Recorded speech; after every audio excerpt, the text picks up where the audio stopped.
Hello everyone, आज हम करने वाले हैं फंडामेंटल यूनिट ऑफ लाइफ, जो कि क्लास 9 की साइंस का चैप्टर है। ये चैप्टर बायोलॉजी में कवर होता है और इस चैप्टर को हम अब स्टार्ट करते हैं। और ये वीडियो पूरी तरह काफ़ी है, इसमें हमने क्वेश्चंस भी कवर कर दिए हैं, तो प्रैक्टिस पार्ट भी आपको काफ़ी मिल जाएगा इस वीडियो के अंदर। तो चलिए अब हम और टाइम वेस्ट ना करते हुए इस वीडियो को स्टार्ट करते हैं। तो सबसे पहले हम बात करेंगे फंडामेंटल यूनिट की। तो यहाँ पर फंडामेंटल, क्योंकि यूनिट की बात हो रही है, तो फंडामेंटल यूनिट में कौन सा यूनिट है? देखिए, जब हम घर बनाते हैं तो घर का फंडामेंटल यूनिट होता है ब्रिक। बहुत सारी ब्रिक्स जो हैं कंबाइन होके क्या बनाती हैं? एक घर को बनाती हैं, राइट। तो इसी तरीके से बहुत सारे सेल्स जो होते हैं कंबाइन करके एक ऑर्गेनिज्म बनाते हैं। तो बेसिकली हम यहाँ पर किस फंडामेंटल यूनिट की बात कर रहे हैं? We are talking about cell, ठीक है। तो यहाँ पर जो हमारा पहला पॉइंट है वो यही है, every organism in this universe is made up of tiny basic structural unit which is called as cell। तो हम यहाँ पर सेल की बात करेंगे, ठीक है। अब सेल की बात हो रही है तो सेल की डिस्कवरी देने वाला इंसान भी तो बहुत इंपॉर्टेंट है, बिल्कुल इम्पॉर्टेंट है। तो सेल की डिस्कवरी की थी रॉबर्ट हुक ने 1665 में। रॉबर्ट हुक के द्वारा सेल की डिस्कवरी की गई थी, ठीक है। उसके बाद हम इस चैप्टर में आगे बढ़ते हुए आपको ये बताते हैं कि सेल ऐसी चीज़ है जिसको हम नेकेड आइज से नहीं देख सकते। अगर आप चाहो अपना हाथ देखो, आपको सेल्स दिखेंगे आपके हाथ के अंदर? बिल्कुल नहीं दिखेंगे। तो इन्हें आप नेकेड आइज से नहीं देख सकते, इन्हें आपको माइक्रोस्कोप के अंदर ही देखना होता है। एक लिविंग एलिमेंट बहुत सारे छोटे छोटे सेल्स से मिलके बना है। हमारी बॉडी में बहुत सारे सेल्स हैं जो इकट्ठे होते हैं, तब जाके हम बनते हैं। अब सेल्स के अंदर ऑर्गेनिजम्स जो हैं वो सेल से बने हैं। अब ऑर्गेनिज्म में डिफरेंट सेल्स हैं, हम भी हैं, सेल से बने हैं। हमारी बॉडी किससे बनी है? सेल से बनी है। तो सबसे छोटा पार्ट हमारी बॉडी का क्या है? ऑब्वियसली सेल ही है। There are two type of organism. एक वो ऑर्गेनिज्म होते हैं जो यूनिसेल्युलर है, एक वो ऑर्गेनिज्म होते हैं जो मल्टी सेल्युलर हैं। दो टाइप के ऑर्गेनिजम्स हैं, यूनिसेल्युलर एंड मल्टी सेल्युलर। अब यूनिसेल्युलर और मल्टी सेल्युलर का क्या मतलब है? Uni means one, cellular means cell, multi means many, cellular means cell. Unicellular organism वो ऑर्गेनिज्म होते हैं जो कि एक सिंगल सेल से मिलके बने हैं। मल्टी सेल्युलर ऑर्गेनिजम्स वो ऑर्गेनिजम्स होते हैं जिसमें बहुत सारे सेल्स जो हैं उनको बनाने में यूज़ किए गए हैं। जैसे कि हम अगर बात करें ह्यूमन बींग्स की, तो human beings are multicellular organism, क्योंकि हमारे अंदर बहुत सारे सेल्स हैं।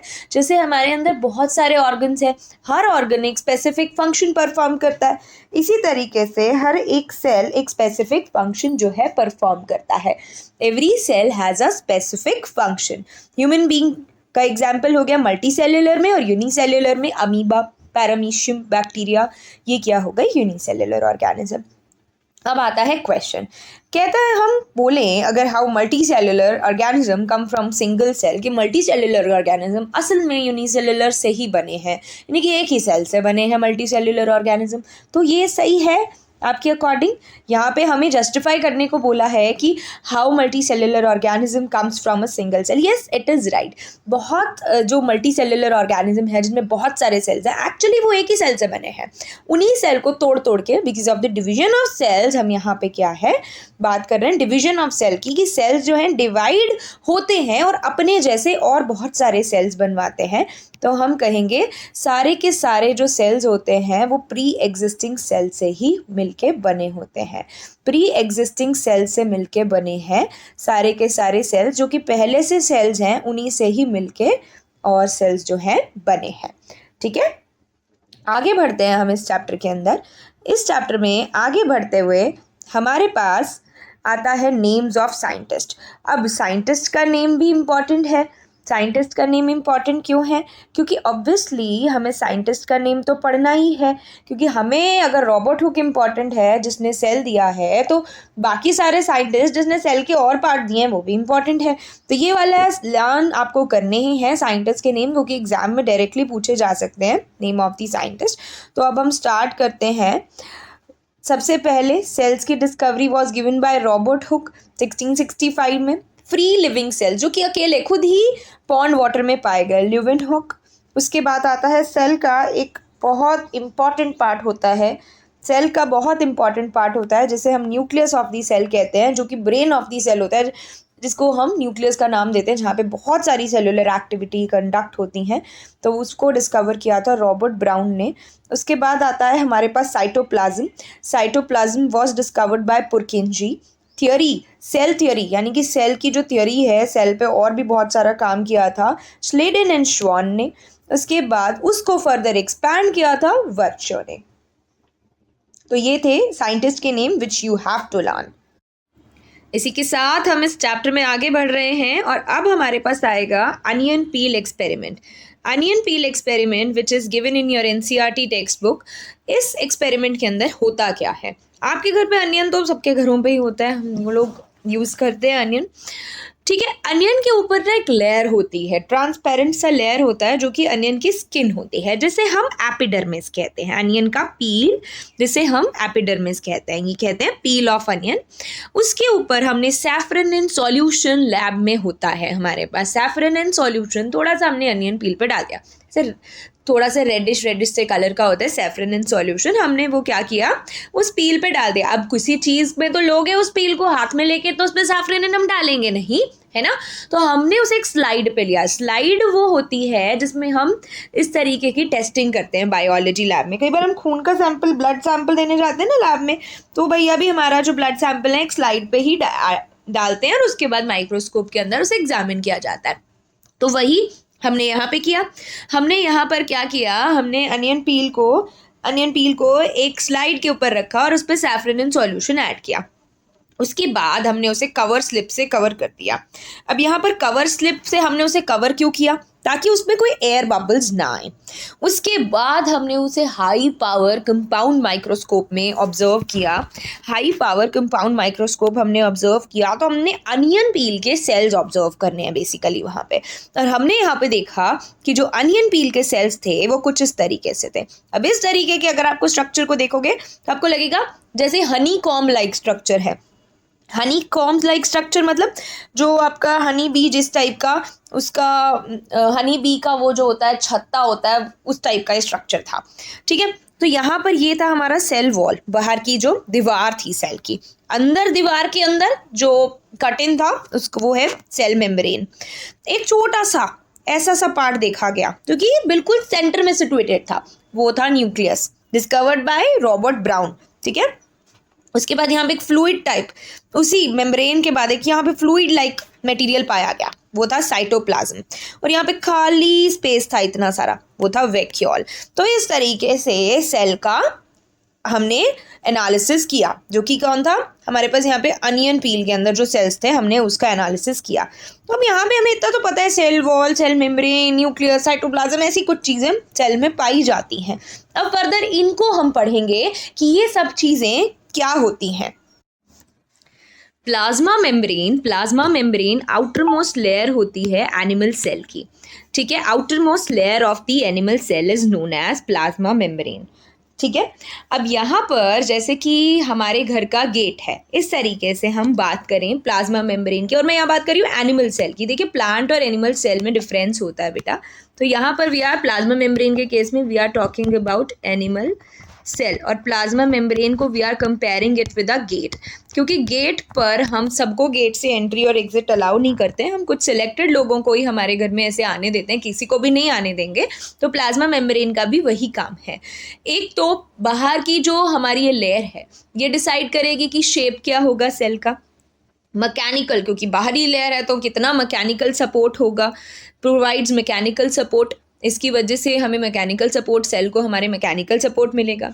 और हमारा क्योंकि ये बाहरी लेयर है तो इनर कंटेंट्स को प्रोटेक्ट तो ये करेगी ही, तो ये प्रोटेक्शन ऑफ इनर कंटेंट्स का भी ये काम करती है plasma membrane, protective covering of the cell. Selectively permeable membrane होती है। सिलेक्टिवली परमिएबल का मतलब यानी कि सबको ऐसे अंदर आना अलाउ नहीं करेगी, ना ही सबको ये बाहर जाना अलाउ करेगी। एंट्री और एग्जिट ये कुछ ही मटेरियल्स का in and out of the cell allow करती है। हाईली फ्लेक्सिबल होती है। लिविंग मेम्ब्रेन होती है, ऑर्गेनिक मॉलिक्यूल से बनी है, प्रोटीन्स एंड लिपिड से ये मिलके बनी है। अब हम क्वेश्चन है why plasma membrane is called as selectively permeable membrane. Why it is called as selectively permeable membrane, क्योंकि ये एंट्री एंड एग्जिट कुछ ही सब्सटेंसेस का अलाउ करती है, सभी सब्सटेंसेस का ये एंट्री और एग्जिट अलाउ नहीं करती, इसलिए इसे हम सिलेक्टिवली परमिएबल मेम्ब्रेन भी कहते हैं। ठीक है, क्या होगा अगर प्लाज्मा मेम्ब्रेन ब्रेक हो जाए? इन दैट केस क्या होगा? अगर प्लाज्मा मेम्ब्रेन रप्चर हो जाए या फिर ब्रेक हो जाए तो substances freely in and out of the cell जो है मूव करेंगे। ठीक है, अब क्वेश्चन है substances like carbon dioxide and water कैसे in and out of the cell move करते हैं? तो यहाँ पर ये कैसे मूव करते हैं, इसका आंसर है डिफ्यूज करके या फिर ऑस्मोसिस के थ्रू, जो कि अभी हमने नहीं पढ़ा है। तो हमारा अब नेक्स्ट टॉपिक है डिफ्यूजन एंड ऑस्मोसिस। तो चलिए उसके बारे में अब हम बात कर लेते हैं। Diffusion and osmosis. Diffusion as the name only suggest, कुछ डिफ्यूज हो रहा है, कुछ मर्ज हो रहा है एक दूसरे में ना, that is what is called as diffusion. अब डिफ्यूजन सॉलिड, लिक्विड और गैस तीनों में हो सकता है। It takes place from a region of higher concentration to a region of lower concentration. Higher concentration से लोअर कॉन्सेंट्रेशन की तरफ होता है डिफ्यूजन। ठीक है, अब अगर मैं डिफ्यूजन की बात करूं तो अब इसको बेसिक जनरल फॉर्म में हम कैसे समझाएंगे डिफ्यूजन को? डिफ्यूजन में क्या होता है बेटा, अब जैसे कि हायर कॉन्सेंट्रेशन से लोअर कॉन्सेंट्रेशन की हम यहाँ पे बात कर रहे हैं, हम सांस ले रहे हैं, हमारे अंदर ऑक्सीजन जा रहा है। क्यों जा रहा है? क्योंकि हमारी बॉडी में ऑक्सीजन की कमी है और बाहर ऑक्सीजन ज़्यादा है, तो ऑक्सीजन का डिफ्यूजन हमारी बॉडी के अंदर हो रहा है, that is called as diffusion. ठीक है, और अगर मैं बात करूं, कार्बन डाइऑक्साइड हमारी बॉडी बाहर की ओर छोड़ रही है। क्यों? क्योंकि हमारी बॉडी में कार्बन डाइऑक्साइड ज़्यादा हो गया as compare to the surrounding. हमारी सराउंडिंग में ज़्यादा नहीं है, बॉडी में ज़्यादा, तो बॉडी ने बाहर कर दिया। तो इस तरीके से ऑक्सीजन और कार्बन डाइऑक्साइड का डिफ्यूजन हो रहा है, जो कि हमने अभी क्वेश्चन में भी देखा कि ऑक्सीजन और carbon dioxide move in and out of the cell कैसे करते हैं? Through diffusion. ठीक है, तो यहाँ पर था डिफ्यूजन की हायर कॉन्सेंट्रेशन से सॉलिड, लिक्विड एंड गैस, इन तीनों में से जो सब्सटेंसेस है लोअर कॉन्सेंट्रेशन की तरफ मूव करते हैं, तो उस प्रोसेस को हम कहते हैं डिफ्यूजन। ज़्यादातर हम गैसेस की बात करते हैं यहाँ पे पर। उसके बाद हमारे पास क्या होता है, डिफ्यूजन में एक सब्सटेंस दूसरे मॉलिक्यूल के साथ, दूसरे सब्सटेंस के मॉलिक्यूल के साथ कंप्लीटली मिक्स हो जाता है। जैसे कि स्मेल ऑफ परफ्यूम, हवा में डालते ही smell of perfume completely mix हो जाती है, डिफ्यूज हो जाती है कंप्लीटली, राइट? तो वहाँ पे क्या कहेंगे, स्मेल ऑफ परफ्यूम जो है एयर के साथ कंप्लीटली जो है मिक्स हो गई, तो वो यूनिफॉर्मली मिक्स हो जाते हैं एक दूसरे के साथ। उसके बाद आता है ऑस्मोसिस। ऑस्मोसिस भी डिफ्यूजन है, पर एक ये मेम्ब्रेन के थ्रू होता है। इसके अंदर एक सेमी परमिएबल मेम्ब्रेन यूज होती है, एक पोरस मेम्ब्रेन होती है, सेमी परमिएबल मेम्ब्रेन, जो कि ऑस्मोसिस में यूज होती है। ठीक है, this porous membrane is used in osmosis, ठीक है, which was not there in diffusion. तो डिफ्यूजन क्या है, ऑस्मोसिस से इस तरीके से अलग है कि यहाँ पर कोई मेम्ब्रेन भी नहीं है, एक डिफरेंस। डिफ्यूजन में हम कार्बन डाइऑक्साइड, ऑक्सीजन जैसी गैसेस का मूवमेंट करते हैं, और ऑस्मोसिस में हम वाटर का मूवमेंट करते हैं। ऑस्मोसिस एग्जैक्टली है क्या?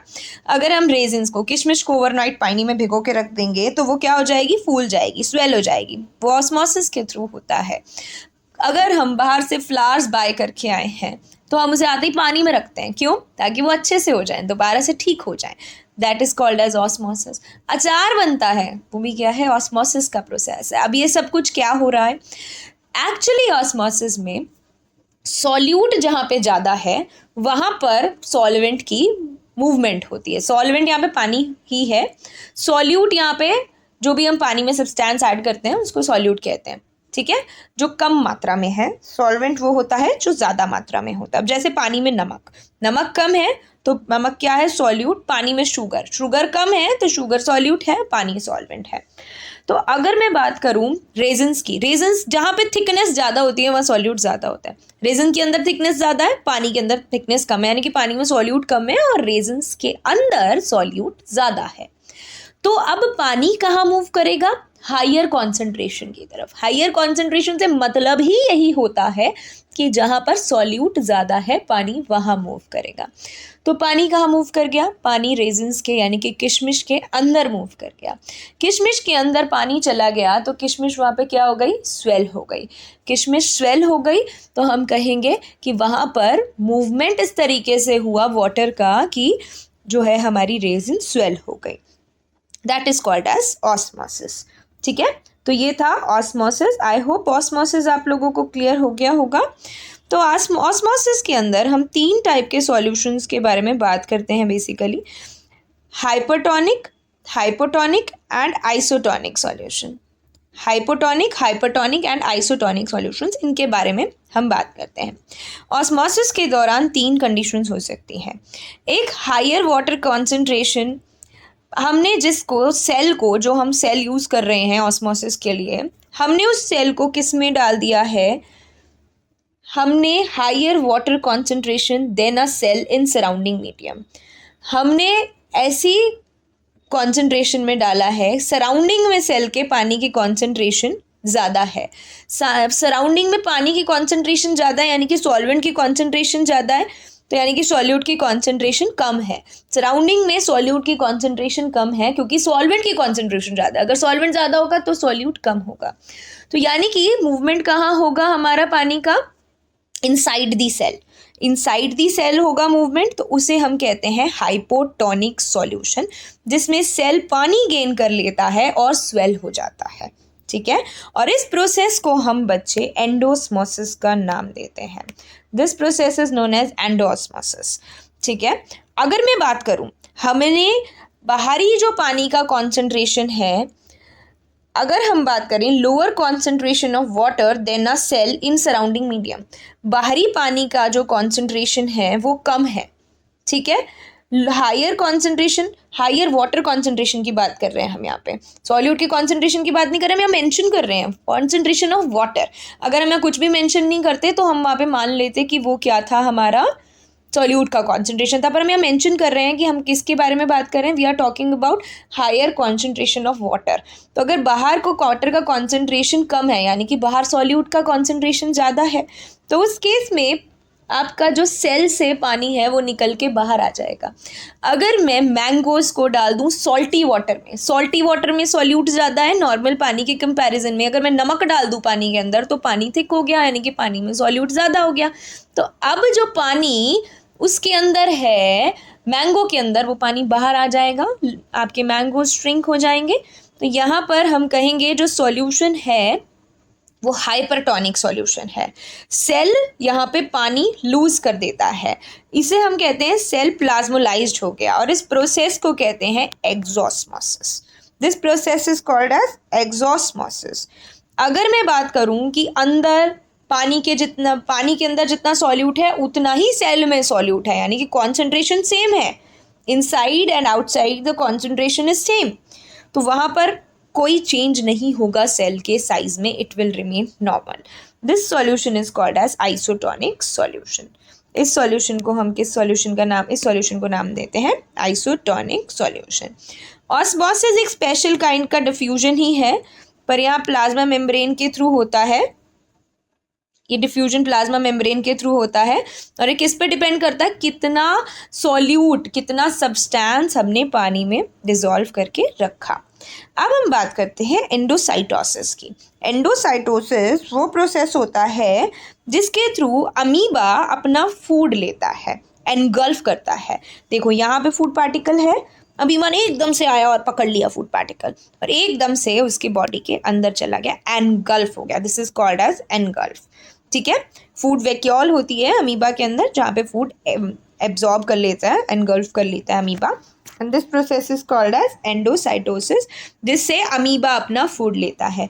तो एक बार हम फिर से नज़र मारते हैं डिफ्यूजन एंड ऑस्मोसिस के डिफरेंस पे। ठीक है, डिफ्यूजन एंड ऑस्मोसिस के डिफरेंस पे हम फिर से एक बार उसको डिफरेंस को डिस्कस कर रहे हैं। देखो, molecule, process of movement of molecule from a region of higher concentration to a region of lower concentration uniformly spread out हो जाता है एक पर्टिकुलर स्पेस में, उसे डिफ्यूजन कहते हैं।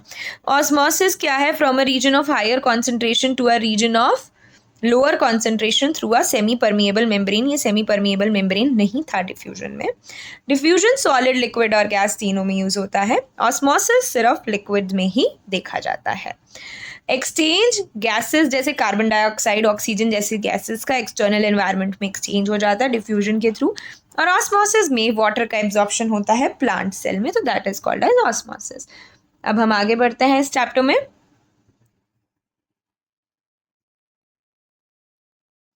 ठीक है, अब हम बात करते हैं सेल वॉल की। सेल वॉल अब फिर से प्लांट सेल में पाया जाता है। It is only found in plant cell. हमने प्लाज्मा मेम्ब्रेन की बात किया था, वो एनिमल सेल में है, और सेल वॉल प्लांट सेल के अंदर है। प्लांट सेल किससे कंपोज होता है? मेनली ये जो सेल वॉल होती है, it is mainly composed of cellulose से बनी होती है। ठीक है, रिजिड आउटर कवरिंग, एकदम टाइट रिजिड आउटर कवरिंग होती है सेल की, सेल वॉल, और किससे बनी होती है? It is mainly composed of cellulose. अब हम बात करते हैं प्लाज्मोलाइसिस की। प्लाज्मोलाइसिस क्या होता है? जब कोई प्लांट सेल वाटर लूज करता है, प्लांट सेल वाटर लूज करता है। अभी हमने प्लाज्मोलाइसिस पहले भी पढ़ा था ना बेटा, हाइपरटोनिक सॉल्यूशन में जब सेल श्रिंक हो जाता है, हम उसे कहते हैं प्लाज्मोलाइज्ड हो गया। प्लाज्मोलाइसिस से मतलब है श्रिंकेज। ठीक है, जब प्लांट सेल पानी लूज करता है ऑस्मोसिस के दौरान, जो कि अभी हमने पहले भी पढ़ा, तो उसके जो कंटेंट होते हैं वो श्रिंक हो जाते हैं। सेल वॉल, अब देखो ये सेल वॉल है, अगर जैसे ही इसके अंदर कुछ सेल वॉल के आसपास कुछ कंटेंट्स है, अगर सेल अंदर की तरफ श्रिंक हो जाएगा तो ये कंटेंट सेल वॉल से क्या होंगे? दूर हो जाएंगे। तो हम इसे कहते हैं the contents of cell away from the cell wall. This phenomena is called as plasmolysis. ठीक है, cell wall permit the cell of plant, fungi and bacteria, उनको बहुत, अगर हम थोड़े से डाइल्यूट हाइपोटोनिक सॉल्यूशन में सेल को डाल देंगे तो उस केस में एकदम से सेल स्वेल होगा, बर्स्ट होने के भी चांस है स्वेल होने की वजह से। तो सेल वॉल इतनी रिजिड होती है आउटर कवरिंग कि वो सेल को बर्स्ट होने से भी बचाती है। तो सेल वॉल जो होती है फंगाई, बैक्टीरिया, प्लांट्स में जो पाया जाता है, वो अलाउ करती है उनको कि वो थोड़े से डाइल्यूट हाइपोटोनिक सॉल्यूशन को बियर कर लें और बर्स्ट ना हो। सेल वॉल सेल को बर्स्ट होने से भी बचाती है। अब आगे हम बात करते हैं न्यूक्लियस का। अगेन न्यूक्लियस मैंने आपको पहले भी बताया था। न्यूक्लियस क्या है? Brain of the cell.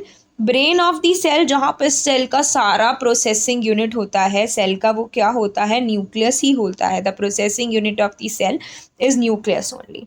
ठीक है, तो ये एक डबल मेम्ब्रेन्ड ऑर्गेनेली होती है, डबल मेम्ब्रेन्ड ऑर्गेनेली होती है, जिसमें जेनेटिक मटेरियल इनहेरिटेंस का पाया जाता है, यानी कि जो पेरेंट्स से बच्चों में जीन्स ट्रांसफ़र होते हैं वो भी न्यूक्लियस में पाए जाते हैं।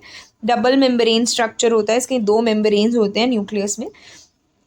न्यूक्लियस का जो मेम्ब्रेन होता है वो पोर्स होते हैं उसके अंदर, छोटे छोटे छोटे छोटे, जो कि न्यूक्लियस से साइटोप्लाज्म के अंदर मटेरियल को अलाउ करता है, ट्रांसफ़र करता है। न्यूक्लियस के बाहर क्या होता है? साइटोप्लाज्म होता है, वो जेली लाइक जो हमारा मटेरियल था दैट वाज साइटोप्लाज्म। न्यूक्लियस क्या? ये सेल था और ये था हमारा साइटोप्लाज्म, और यहाँ बीच में वैक्यूल था। तो न्यूक्लियस से साइटोप्लाज्म में जो ट्रांसफ़र होता है मटेरियल, ये जो न्यूक्लियस के बाहर वाली मेम्ब्रेन होती है ये करवाती है। ठीक है, न्यूक्लियस ब्रेन है सेल का। यहाँ पर सेल डिवीजन, रिप्रोडक्शन, इनहेरिटेंस जैसे फंक्शंस कंट्रोल किए जाते हैं। न्यूक्लियस में जेनेटिक मटेरियल, क्योंकि ब्रेन है तो सारे काम यहीं से हो रहे हैं, सारा कंट्रोल यहीं से हो रहा है। सेल डिवाइड कैसे होगा, सेल रिप्रोड्यूस कैसे होगा, जीन्स जो है सेल में, क्रोमोसोम्स जैसे जो हम बात करते हैं, न्यूक्लियस में जेनेटिक मटेरियल है। जेनेटिक मटेरियल में आता है क्रोमोसोम्स, क्रोमोसोम के अंदर डीएनए होता है। डीएनए क्या होता है? इंफॉर्मेशन कैरियर होता है, कि पेरेंट्स से बच्चों में जो इन्फॉर्मेशन जाती है वो इन दी फॉर्म ऑफ डीएनए जाती है। ठीक है, तो ये क्रोमोसोम्स जैसे मटेरियल न्यूक्लियस में ही पाए जाते हैं। क्रोमोसोम के अंदर डीएनए होता है फर्दर, न्यूक्लियस के अंदर क्रोमोसोम होते हैं, क्रोमोसोम में फर्दर डीएनए होता है। फंक्शंस, सेल डिवीजन, रिप्रोडक्शन जैसे फंक्शंस भी न्यूक्लियस ही कंट्रोल करता है। कुछ बैक्टीरिया के अंदर न्यूक्लियस पुअरली डिफाइंड होता है, न्यूक्लियस पूरी अच्छे से नहीं होता है। कुछ चीज़ों के अंदर न्यूक्लियस अच्छे से नहीं होता है, उसके अंदर न्यूक्लियस के आसपास मेम्ब्रेन नहीं होती है। कुछ ऑर्गेनिजम्स में न्यूक्लियस के आसपास मेम्ब्रेन नहीं होती है, तो वहाँ पर हम कहते हैं उन ऑर्गेनिजम्स को जिनके अंदर न्यूक्लियर मेम्ब्रेन नहीं होती उनको हम प्रोकैरियोट्स कहते हैं, और ऑर्गेनिज्म जिनमें न्यूक्लियर मेम्ब्रेन होती है उसे हम यूकैरियोट्स कहते हैं। देखो ये न्यूक्लियस का स्ट्रक्चर है, तो ये हमारे पास न्यूक्लियोलस, यहाँ पे न्यूक्लियोप्लाज्म, यहाँ पर क्रोमेटिन मटेरियल, तो डबल लेयर्ड स्ट्रक्चर होता है न्यूक्लियस का। और यहाँ पर हमारे पास क्या पाया जाता है? Obviously brain of the cell है, ब्रेन है ये सेल का, तो ब्रेन के अंदर तो सारे सेल जितने भी फंक्शन करता है सारे ब्रेन ही देखेगा सेल का, है ना। तो nucleus is the brain of the cell. सारे फंक्शंस यहीं से ही कंट्रोल हो रहे हैं। प्रोकैरियोट्स वो होते हैं जो का न्यूक्लियर रीजन पूरी पुअरली डिफाइंड है, जिनके आसपास न्यूक्लियर मेम्ब्रेन ही नहीं होता है, that organisms are known as prokaryotes. और यूकैरियोट्स वो होते हैं जिनमें न्यूक्लियर मेम्ब्रेन होता है। इनके डिफरेंस इंपॉर्टेंट है prokaryotic cell and eukaryotic cell का, तो इसके बारे में हम प्रोकैरियोट्स और यूकैरियोट्स का एक बार डिफरेंस देख लेते हैं। ठीक है, तो आगे हम इनका एक बार डिफरेंस देख लेते हैं। प्रोकैरियोट्स क्या होते हैं?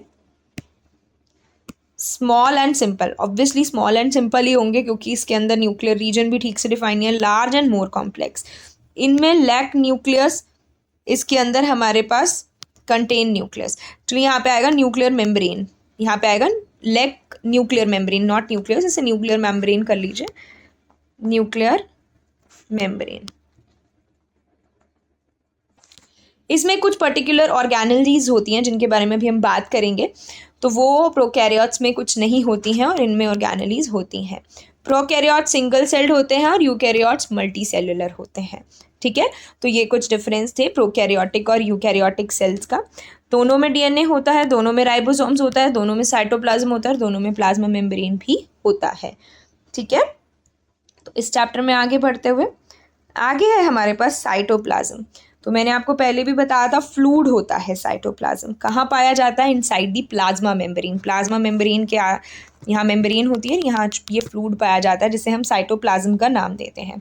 साइटोप्लाज्म में सेल की ऑर्गेनेलीज होती हैं। अब ये सेल ऑर्गेनेलीज क्या है? What are these cell organelles?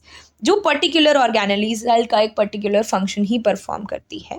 अब जैसे कि लिवर है, लिवर का एक पर्टिकुलर फंक्शन है, हार्ट का एक पर्टिकुलर फंक्शन है, तो हर ऑर्गन का हमारी बॉडी में पर्टिकुलर फंक्शन है। तो हर सेल ऑर्गेनेली का सेल के अंदर एक पर्टिकुलर फंक्शन है। तो each organelle has a specific function in the cell. ठीक है, each organelle performs a specific function for the cell. अब हम इन सेल ऑर्गेनेलीज को, जैसे कि हमारे बॉडी पार्ट्स के अंदर हमारे जो बॉडी में ऑर्गन्स हैं वो एक दूसरे से सेपरेट होते हैं, मिक्स तो हम उन्हें नहीं कर सकते क्योंकि हर किसी का अपना अपना काम है।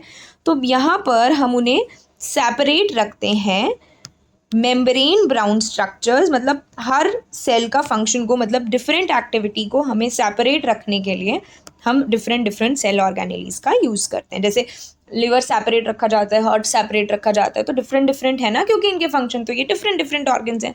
तो इसी तरीके से क्योंकि हर ऑर्गेनेली का फंक्शन डिफरेंट है, इसलिए हर ऑर्गेनेली को सेपरेट रखा जाता है।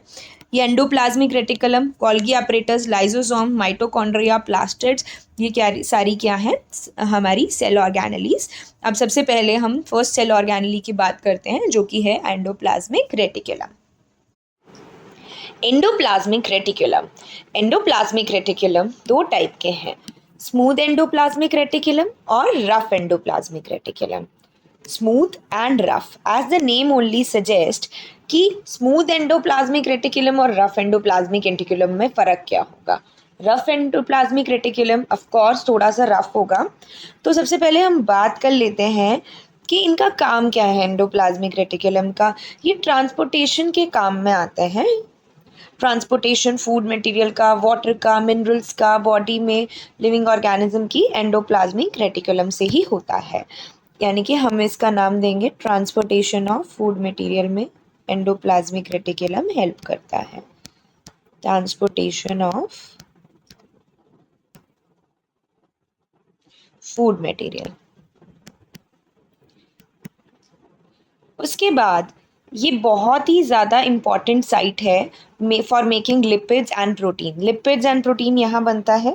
जो आपका रफ एंडोप्लाज्मिक रेटिकुलम होता है वो माइक्रोस्कोप के अंदर रफ दिखाई पड़ता है। अगर हम इसे माइक्रोस्कोप में देखें तो ये रफ दिखाई देगा क्योंकि इसके सरफेस पे, रफ एंडोप्लाज्मिक रेटिकुलम के सरफेस पे राइबोसोम्स अटैच्ड हैं। Ribosomes are attached to the surface of rough endoplasmic reticulum, तभी ये क्या है, जो है आपको रफ दिखाई देता है।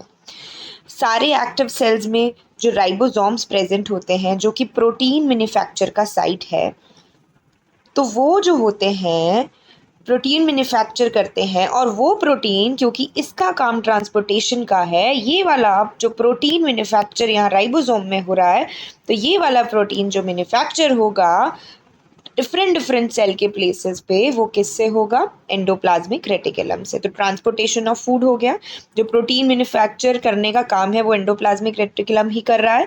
और प्रोटीन बन कहाँ रहा है, कौन सी साइड पे बन रहा है, राइबोसोम में प्रोटीन बन रहा है।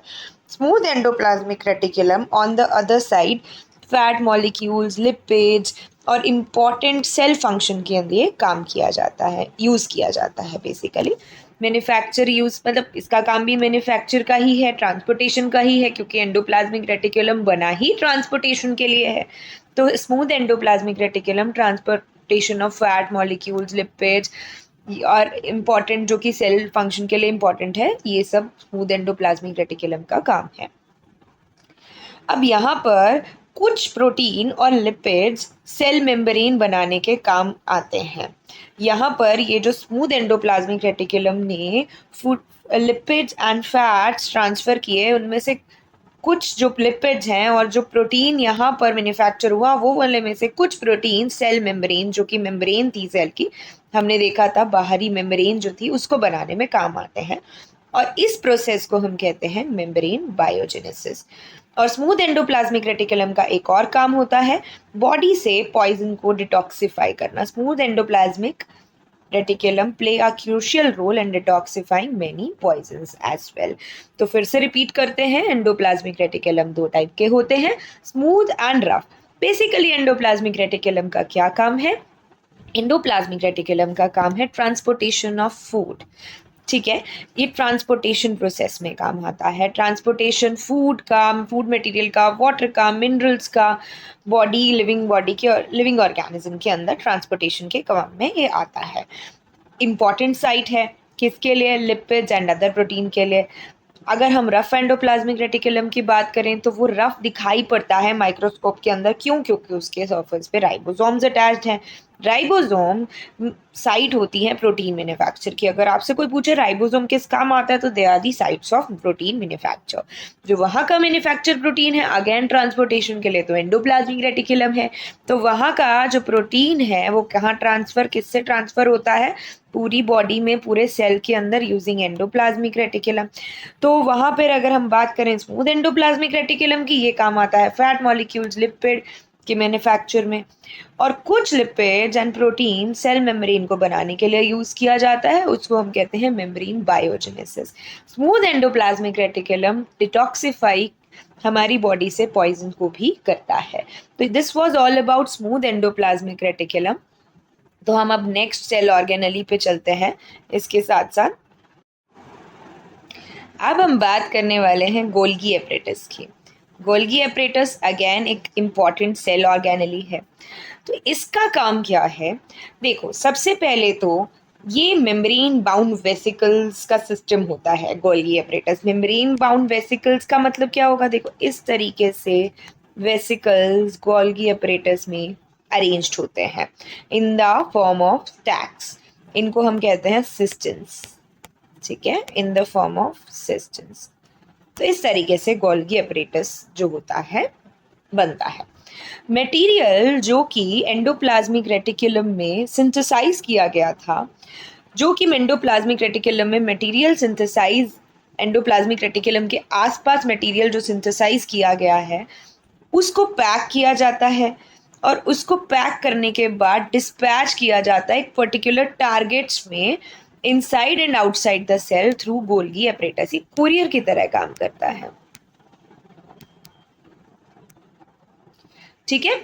जो एंडोप्लाज्मिक रेटिकुलम के आसपास मटेरियल सिंथेसाइज होता है वो पैक और डिस्पैच होता है सारे सेल के आसपास के टारगेट्स में, सेल के अंदर, सेल के बाहर, किससे, थ्रू गोल्गी एपरेटस।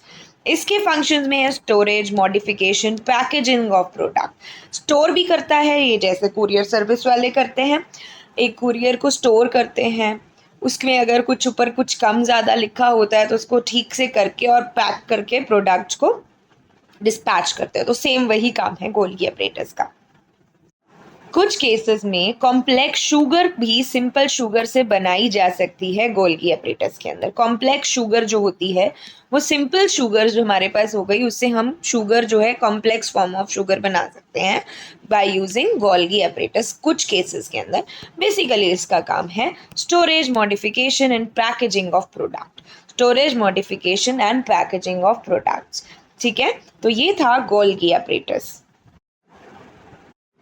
अब बारी आती है लाइसोसोम्स की। लाइसोसोम्स क्या है? लाइसोसोम्स मेम्ब्रेन बाउंड सैक्स है। मेम्ब्रेन बाउंड सैक्स का क्या मतलब है? देखिए, यहाँ पे हमारे पास इस तरीके का एक स्ट्रक्चर होगा जो जिसके आसपास मेम्ब्रेन है। This is the membrane bound सैक्स।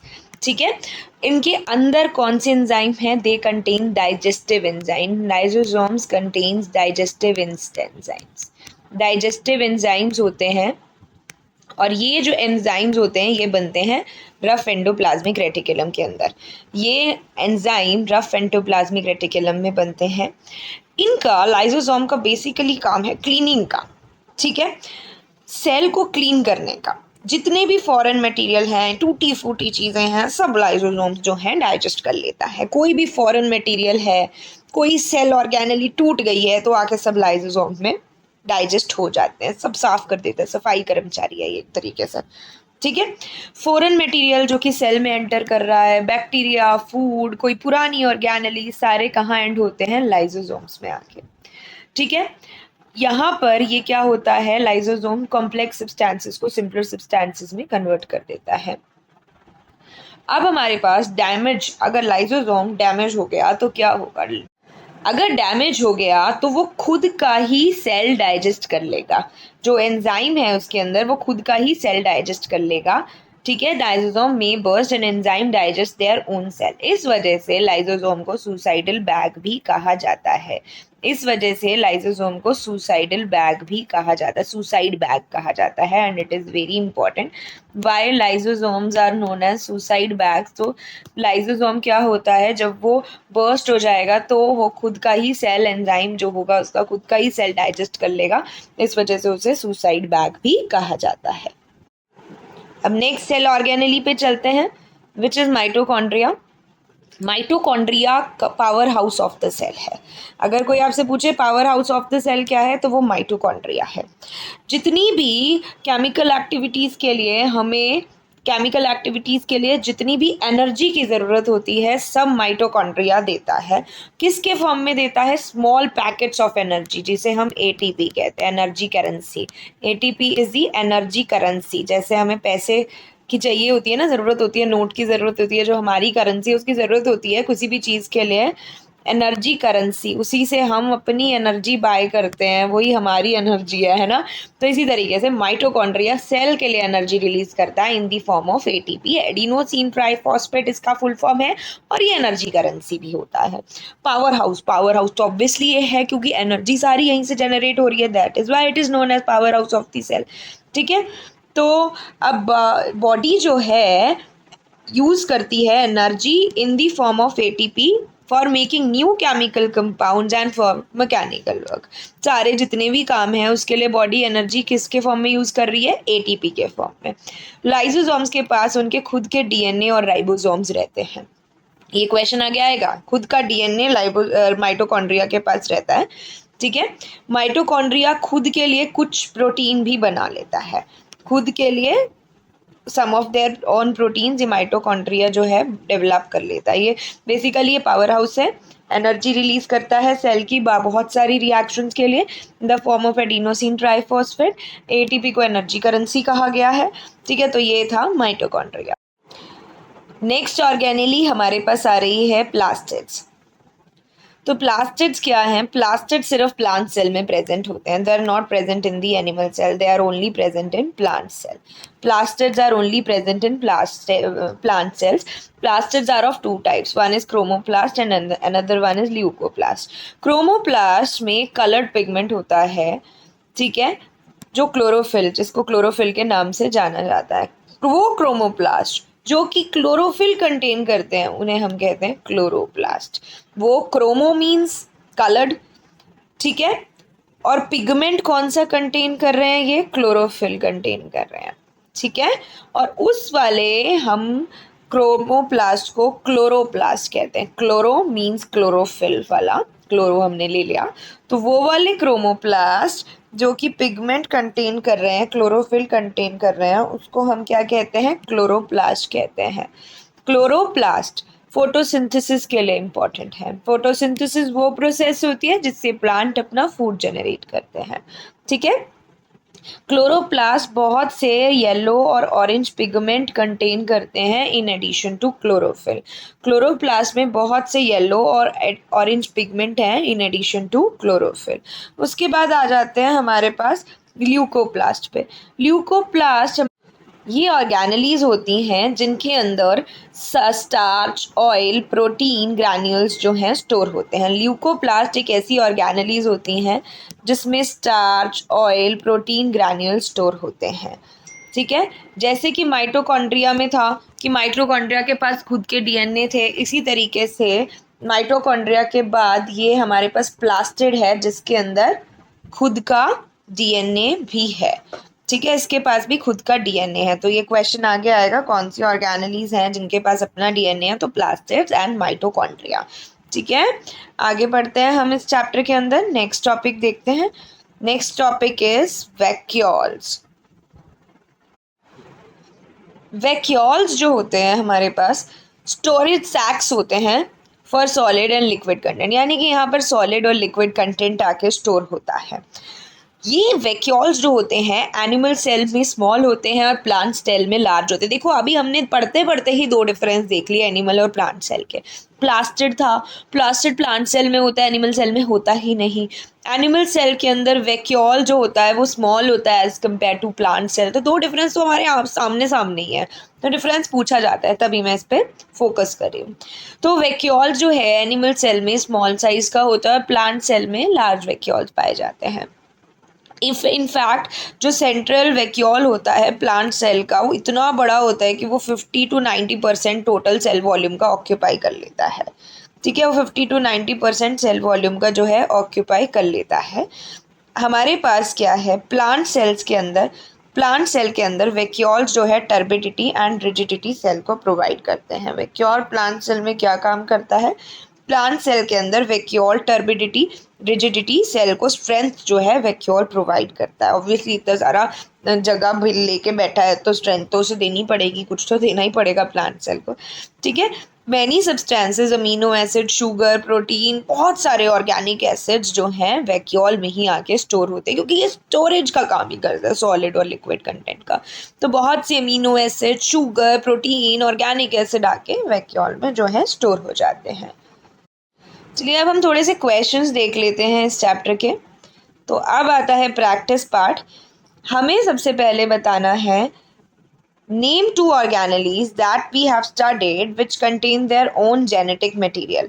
हमने बात किया था दो ऑर्गेनेलीज की जिनमें खुद के जेनेटिक मटेरियल है। One was mitochondria and the another one was plastid. Genetic material मतलब in the form of DNA, जिनके पास मटेरियल है that is mitochondria and plastid. इन दोनों के पास खुद का जेनेटिक मटेरियल है। If organization of cell is destroyed due to some physical or chemical influence, what will happen? अगर सेल का ऑर्गेनाइजेशन किसी रीज़न से डिस्ट्रॉय हो जाए, कुछ केमिकल और फिजिकल इन्फ्लुएंस उस पर आ जाए, उनका ऑर्गेनाइजेशन डिस्ट्रॉय हो जाए तो क्या होगा? इन दैट केस सेल वापस से वैसा का वैसा नहीं हो पाएगा और लाइजोसोम्स जो हैं उसे डाइजेस्ट कर लेंगे। सेल रिवाइव नहीं हो पाएगा और लाइजोसोम्स जो हैं उसे डाइजेस्ट कर लेंगे। लाइजोसोम्स को सुसाइड बैग्स क्यों कहा गया है? क्योंकि अगर सेल डैमेज हो जाए तो लाइसोसोम बर्स्ट हो जाएगा और एंजाइम खुद का सेल डाइजेस्ट कर लेगा। तो वहाँ पर जो है लाइसोसोम का एंजाइम जो है खुद का सेल डाइजेस्ट कर लेगा, इसी वजह से लाइसोसोम को जो है सुसाइड बैग कहा गया है। प्रोटीन कहाँ सिंथेसाइज होता है सेल के अंदर? प्रोटीन जो है सिंथेसाइज होता है राइबोसोम्स में। Ribosomes are known as protein factories और राइबोसोम में जो है प्रोटीन सिंथेसाइज किया जाता है, ठीक है। अब हम बात करते हैं सेल डिवीजन की। जिस प्रोसेस से नए cells, process by which new cells are made is called as cell division. Process by which new cells are made is called as cell division. Cell division basically दो type का होता है, one is mitosis and the another one is meiosis. Process of cell division by which most of the cell divide is called as mitosis. Mitosis वो process है जिससे mostly cell divide होते हैं. इसमें क्या होता है हमारे पास, ये हमारे पास मदर सेल है और ये दो आइडेंटिकल डॉटर सेल बना देगा. ठीक है, इसमें जितने क्रोमोसोम्स इस मदर सेल में है उतने ही इस डॉटर सेल में होंगे. ठीक है, सेम नंबर ऑफ क्रोमोसोम रहेंगे डॉटर सेल में. तो यहाँ पर daughter cell have the same number of the chromosomes as the mother cell. आप यहाँ काउंट करो 4 है तो यहाँ पे भी 4 है. It helps in growth and repair of the tissue in organism. Tissue का रिपेयरेंस जो रिपेयर होता है वो यहीं पे होता है बेसिकली. और मियोसिस में दो कॉन्जिक्यूटिव डिविजन होती हैं. जैसे कि आप देख सकते हो एक डिवीजन ये है, दूसरी डिवीजन ये है, कॉन्जिक्यूटिव. तो यहाँ पर जब सेल मियोसिस से डिवाइड होता है तो 2 की बजाय 4 जो है हमारे पास सेल फॉर्म होते हैं. देखो यहाँ पे 4 न्यू सेल्स फॉर्म हुए हैं. और अगर हमारे पास यहाँ 4 क्रोमोसोम है तो यहाँ दो क्रोमोसोम होंगे. Half the number of chromosome हो जाते हैं फाइनल प्रोडक्ट में. यहाँ पे ना जो मदर सेल से डॉटर सेल में अगर हम देखें तो half the number of chromosomes यहाँ पे पाए जाते हैं. चलिए अब एनिमल और प्लांट सेल को एक बार कंपेयर एंड कॉन्ट्रास्ट इसका देख लेते हैं. प्लांट सेल में देखो सेल वॉल होती है. प्लांट सेल के अंदर हमारे पास सेल वॉल जो है प्लांट सेल में सेल वॉल होती है. वहीं अगर हम एनिमल सेल को देखें तो उसके अंदर सेल वॉल नहीं होती. एनिमल सेल में सेल वॉल नहीं होती. अगर हम प्लांट सेल में भी वैक्यूल की बात करके आए हैं, हम प्लांट सेल का वैक्यूल बड़ा सा होता है, ये देखो लार्ज वैक्यूल, और यहाँ पर छोटा सा वैक्यूल होता है. एनिमल सेल का वैक्यूल जो है स्मॉल होता है as compare to plant cell. और यहाँ पे हमारे पास क्लोरोप्लास्ट होता है, यहाँ पे क्लोरोप्लास्ट नहीं होता है. यहाँ पे अगर मैं बोलूँ कि यहाँ पे प्लास्टिड जो होता है और यहाँ पे प्लास्टिड नहीं होता. ठीक है, तो ये इसके कुछ जो है डिफरेंसेस हैं. उसके अलावा अगर हम देखें तो यहाँ पे देखो ये प्लांट सेल है हमारा. माइटोकॉन्ड्रिया भी है दोनों में. साइटोप्लाज्म तो दोनों में ही होता है. न्यूक्लियस दोनों में होता है. ठीक है, तो ये कुछ डिफरेंस हैं प्लांट सेल और एनिमल सेल के. तो चलिए अब थोड़े से क्वेश्चन प्रैक्टिस कर लेते हैं बच्चों. The first question is what would happen to the life of a cell if there was no Golgi apparatus. अगर गोल्गी अपरेटस नहीं होगा तो लाइफ सेल की लाइफ को क्या होगा. देखो मैंने आपको बताया था कि गोल्गी अपरेटस कुरियर बॉय की तरह काम करता है. ठीक है, कुरियर सर्विस वाला काम है. तो ये जो है अगर नहीं होगा तो वहीं पे जाके सेल के अंदर जितना भी मटेरियल है वो डिस्पैच तो हो नहीं पा रहा है. ना पैक होगा, ना डिस्पैच होगा, ना स्टोर, इसका जितना भी फंक्शन है वो सब नहीं हो पाएगा. तो बेसिकली मटेरियल जितना भी है वो स्टॉक हो जाएगा, इकट्ठा एक जगह पड़ा रहेगा, स्टॉक हो जाएगा. यानी कि हम कहेंगे Golgi apparatus has the function of storage, modification and packaging of the products. If there was no Golgi apparatus, then dispatching of material synthesized by the cell will be stocked. Stock हो जाएगा वहाँ पे product सारा. Where do lipids and protein constituting the cell membrane get synthesized? Lipid and protein का synthesis कहाँ होता है? Endoplasmic reticulum में. ठीक है, लिपिड्स एंड प्रोटीन का सिंथेसिस एंडोप्लाज्मिक रेटिकुलम में होता है. तो चलिए अब हम आगे बढ़ते हैं इस चैप्टर में. अब हम एक और क्वेश्चन देखते हैं जो कि बहुत ही इंटरेस्टिंग क्वेश्चन है.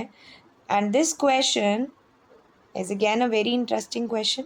And this question is based upon osmosis जो हम पढ़ चुके हैं.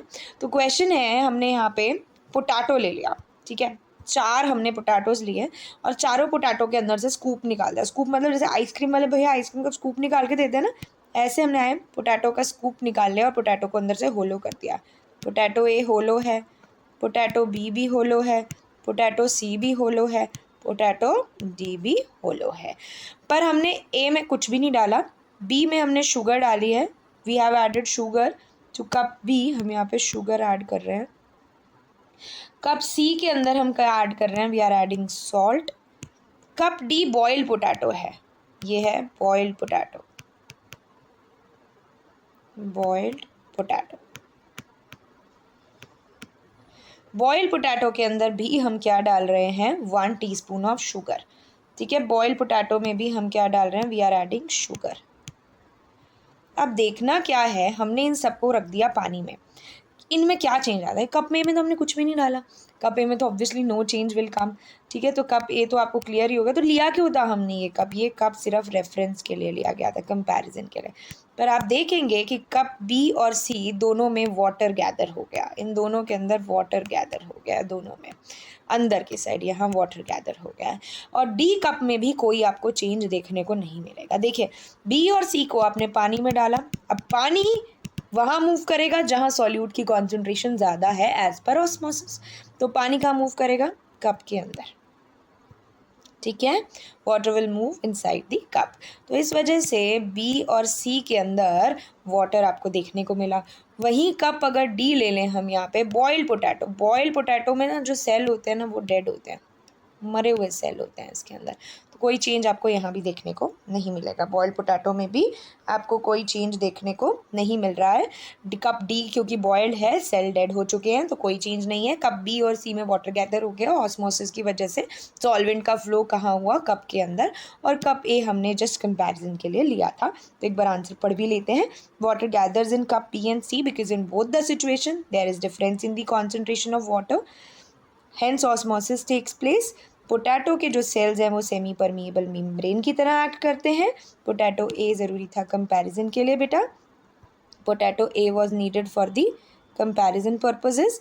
और उसके बाद हमारे पास है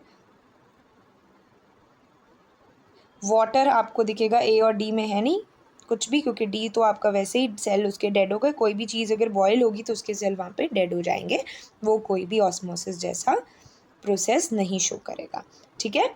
तो ये थी हमारी आज की video fundamental unit of life की, और हम मैटर एंड आवर सराउंडिंग्स की अपलोड कर चुके हैं already video. This was the second video जो आपको 9th के लिए दिखाई दी है। और शॉर्ट वीडियोस तो हम डालते ही रहते हैं बेटा, ठीक है। तो आपको सारे कॉन्सेप्ट्स अगर क्रिस्टल क्लियर करने हैं तो आप हमारे चैनल को सब्सक्राइब कर लीजिए, साइंस सरफेस।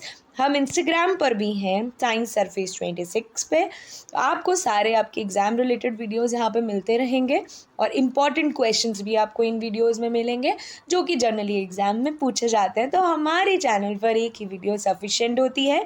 और अगर आप चाहें कि आप डाउट्स लेना चाहते हैं, और अगर आप कुछ भी किसी भी टॉपिक में अगर आपको डाउट आ रहा है, तो हमारी मेल आईडी लिख लीजिए, विच इज़ sciencesurface26@gmail.com.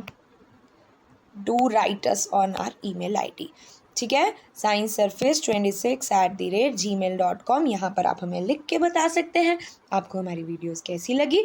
और कोई डाउट है तो भी ज़रूर बताइएगा, मैं उसके लिए ज़रूर सेपरेट वीडियो बनाऊँगी। चलिए ठीक है, ओके बाय।